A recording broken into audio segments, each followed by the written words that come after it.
ये वीडियो आपको लिटरली हिलाकर रख देगी। सोचो, जब मौत आंखों के सामने थी और फिर भी जिंदगी जीत गई। सोचो, आप एक एयरप्लेन में बैठे हुए हो, लोग अपनी सीट्स में रिलैक्स हैं, कोई अपनी फैमिली से बात कर रहे हैं, कोई खिड़की से आसमान देख रहे हैं, हर चेहरा नॉर्मल लग रहा है। लेकिन किसी को नहीं पता कि अगले कुछ पलों में सब कुछ बदलने वाला है। प्लेन जमीन से कई हजार फीट ऊपर है और अचानक टर्बुलेंस शुरू होती है।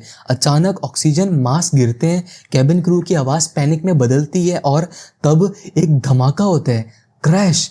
ऐसी हालत में कोई भी सरवाइव करे तो उसे मिरेकल कहते हैं। लेकिन जब कोई इंसान 2 बार प्लेन क्रैश में बचे तो उसे सिर्फ मिरेकल नहीं कहते, उसे जिंदगी का चमकदार कहते हैं। ये कहानी एक ऐसे इंसान की है जो एक बार नहीं बल्कि 2 बार प्लेन क्रैश का सामना करके जिंदा बचा, और वो प्लेन क्रैश भी नॉर्मल नहीं थे। हिस्ट्री के सबसे इंटेंस क्रैशेस में उन दोनों क्रैशेस का नाम आता है।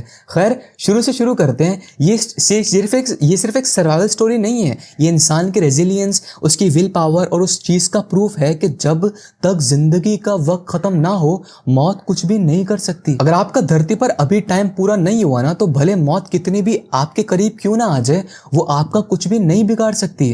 खैर सुनो, बहुत मजे की स्टोरी है। ये कहानी शुरू होती है 1970 के आसपास, जब ऑस्टिन हैच सिर्फ 8 साल के थे। उनके साथ उनके पेरेंट्स और बहन एक प्राइवेट प्लेन में ना ट्रैवल कर रहे थे। ऑस्टिन के फादर पायलट थे और फैमिली वेकेशंस पर ऐसी छोटी प्राइवेट फ्लाइट्स लेना उनके लिए एक आम बात थी। लेकिन उस दिन जब उनका प्लेन मिचिगन के आसमान में था ना, एक टेक्निकल फॉल्ट आया, इंजन ने काम करना बंद कर दिया, प्लेन ने कंट्रोल खोना शुरू कर दिया। जमीन बहुत नजदीक आ गई थी और टाइम किसी के पास नहीं था।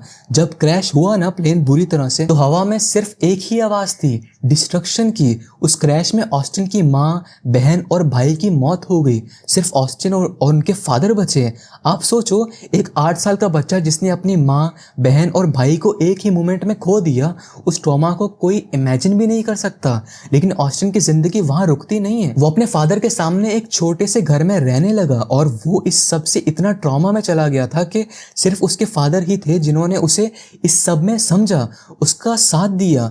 खैर, फिर ऑस्टिन ने बास्केटबॉल में ना इंटरेस्ट लेना शुरू कर दिया और ग्रेजुअली एक प्रॉमिसिंग एथलीट बन गया। जिंदगी एक बार फिर से नॉर्मल लगने लगी थी, उसे सब कुछ अच्छा लग रहा था। लेकिन उसकी डेस्टिनी का अभी दूसरा टेस्ट बाकी था। 10 साल बाद ऑस्टिन हैच एक promising high school basketball star बन चुका था। उसने यूनिवर्सिटी ऑफ मिचिगन से कमिटमेंट भी ले ली थी। एक ड्रीम कम ट्रू मोमेंट। इस बार ऑस्टिन ने अपने नई फैमिली के साथ एक और फ्लाइट पर ट्रेवल कर रहा था। फिर वही प्राइवेट प्लेन, वही पायलट और उसके फादर। लेकिन इस बार प्लेन ने ज्यादा देर तक साथ नहीं दिया। टेक ऑफ के कुछ ही पल बाद दूसरे क्रैश ने उसकी जिंदगी को फिर से हिला दिया। प्लेन ने कंट्रोल खो दिया और क्रैश लैंड कर गया। इस बार ऑस्टिन के फादर और स्टेप मदर दोनों की मौत हो गई और ऑस्टिन वो एक बार फिर से बच गया, लेकिन बहुत बड़ी इंजरीज के साथ। Brain trauma, broken bones, coma. Doctors को यकीन नहीं था कि वो सरवाइव करेगा, पर उसने किया। सोचो जरा, ऑस्टिन ने फिर एक बार मौत को धोखा दे दिया। आप सोचो, 2 बार क्रैश सरवाइव करना, दोनों बार अपने सबसे करीब लोगों को खोना और फिर भी जिंदा रहना। ये सिर्फ फिजिकल सर्वाइवल नहीं है, ये इमोशनल सर्वाइवल है। ये कहानी है एक ऐसे इंसान की हिम्मत की जिन्होंने लाइफ के सबसे पेनफुल मोमेंट्स में भी हार नहीं मानी। फिर ऑस्टिन ने कोमा में चला गया था और कुछ हफ्तों तक वो होश में नहीं आया। डॉक्टर्स को लगा कि उसका ब्रेन इरिवर्सिबली डैमेज हो चुके हैं। लेकिन आहिस्ता आहिस्ता मिरेकल्स होने शुरू हो गए। ऑस्टिन की आंखें खुलने लगी। वो बात नहीं कर पा रहा था, चल नहीं पा रहा था, लेकिन वो जिंदा था। उसने रिहैबिलिटेशन स्टार्ट की। वॉक करने से लेकर बास्केटबॉल दोबारा सीखने तक हर चीज उसके लिए एक बैटलफील्ड बन गई।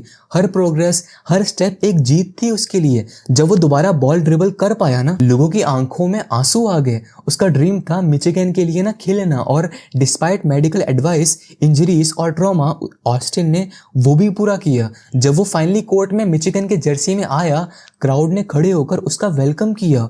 वो सिर्फ एक प्लेयर नहीं था, वो एक सर्वाइवर था। आप इमेजिन करो, एक लड़का जिसे डॉक्टर्स ने होपलेस बोला था, वो सिर्फ खेल नहीं रहा था, वो हर बाउंस के साथ जिंदगी को सेलिब्रेट कर रहा था। ऑस्टिन ने एक किताब भी लिखी है, ओवरकम के नाम से। इस किताब में उन्होंने अपने दोनों क्रैशेस, रिकवरी प्रोसेस और लाइफ लेसन्स को शेयर किया। वो मोटिवेशनल स्पीकर बन गया। आप जब उसकी बात सुनते हो ना, तो उसकी वॉइस में दर्द भी होता है और स्ट्रेंथ भी।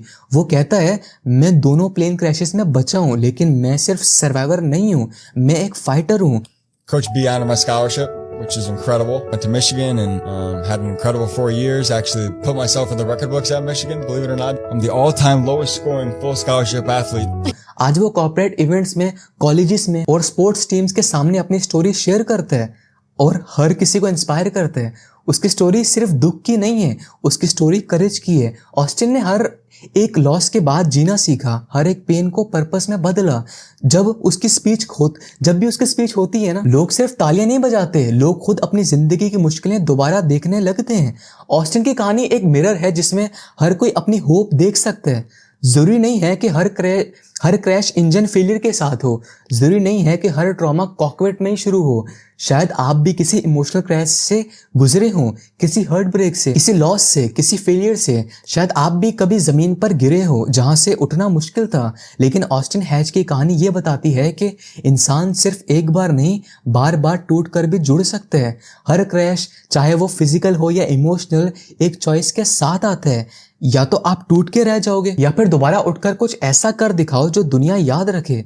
लिटरली इस बंदे की स्टोरी बहुत ज़्यादा इंस्पायरिंग है। मैंने डिटेल में पढ़ा हुआ है, मेरा दिल कर रहा है मैं ये बुक भी पढूं जो मैंने आपको ऊपर मेंशन की है। सॉरी। मुझे ऐसा लगता है कि ज़िंदगी के सिग्नल ऑफ नहीं हुए हैं कभी भी किसी की लाइफ में, और अगर आप चाहो तो आप कभी भी खुद की लाइफ को कंट्रोल ले सकते हो। आपको सिर्फ इसको पागल बनाना है। आपने अगर इसको पागल बना दिया तो आप कुछ भी अचीव कर सकते हो। आपके अंदर भी पावर है, वो रेजिलियंस है, वो स्पिरिट है।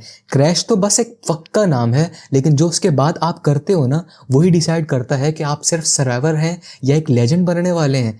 क्रेजी बंदा था ये, सच में। लिटरली ये बंदा डिजर्व करता है रिस्पेक्ट। आप इनके स्पीचेस भी सुनना यूट्यूब पर जाकर, आप हिल जाओगे अंदर से। बाय, बहुत मजे की।